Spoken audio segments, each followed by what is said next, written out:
Nagkilos protesta ang iba't ibang grupo sa pauna ng Bagong Alyansa Makabayan-Bayan sa Calao Avenue, Maynila upang kondinahin ang ginawang pag-atake ng Amerika at Israel sa bansang Iran.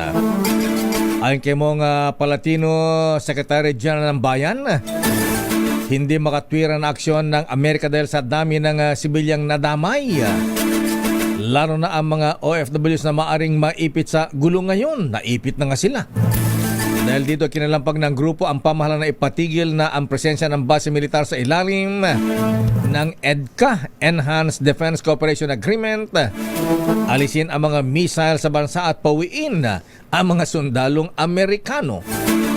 Sabi ng grupo, hindi dapat magpagamit ang Pilipinas sa anumang planong pag-atake ng Amerika laban sa ibang bansa. Nagmarcha sila sa kanto ng Calao at Taft Avenue patungo ng US Embassy, ngunit sila ay hinarang ng mga pulis bago pa makarating ng Roas Boulevard malapit sa Embahada ng Amerika.